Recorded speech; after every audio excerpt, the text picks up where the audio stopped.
നമുക്കൊക്കെ എന്തെല്ലാം പ്രശ്നങ്ങളുണ്ടല്ലേ. എന്നാലും ആ പ്രശ്നങ്ങളൊക്കെ തരണം ചെയ്ത് നമ്മൾ പോയി മുന്നോട്ട് പോകുന്നുണ്ട്.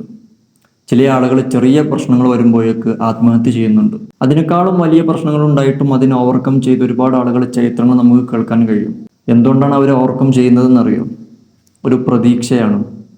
ഇന്നല്ലെങ്കിൽ നാളെ അതെത്ര വലിയ ബിസിനസ് തകർന്നടിഞ്ഞാലും നാളെ അത് ഓവർകം ചെയ്യാൻ കഴിയും എന്ന പ്രതീക്ഷയാണ് അവനെ മുന്നോട്ട് കൊണ്ടുപോകുന്നത്. ഒരു മുസ്ലിമിനെ സംബന്ധിച്ചിടത്തോളം അള്ളാഹു തആല പറയുന്നുണ്ട്, അന ഇന്ദ ദൊന്നി അബ്ദി ബി, എൻ്റെ അടിമ എന്നെ എങ്ങനെയാണോ ഭാവിക്കുന്നത് അതുപോലെയാണ് ഞാൻ. അള്ളാഹു തആല നമുക്കുള്ളത് തരും എന്ന പ്രതീക്ഷ നമുക്കുണ്ടെങ്കിൽ ഒരിക്കൽ നമുക്കത് കിട്ടിയിരിക്കും. അതിന് ചിലപ്പോൾ സമയമെടുത്തെന്ന് വന്നേക്കാം. നമുക്ക് വിധിച്ച് നമുക്ക് തന്നെയുള്ളതാണ്. ഗിവകളൊക്കെ തുടങ്ങിയ കാലം മുതലേ പങ്കെടുക്കുന്ന എത്രയോ കൂട്ടുകാർ നിങ്ങൾക്കൊക്കെ ഉണ്ടാവും. ഇന്ന് വരെ ഒന്നും കിട്ടിയിട്ടുണ്ടാവില്ല. എന്നാലും അടുത്ത ഗിവ വരുമ്പോൾ വീണ്ടും അതിൽ പങ്കെടുക്കും. എന്തുകൊണ്ടാണെന്നറിയോ? വൺ ഡേ അതെനിക്കുള്ളതാണ് എന്ന ചിന്തയുള്ളതുകൊണ്ടാണ്.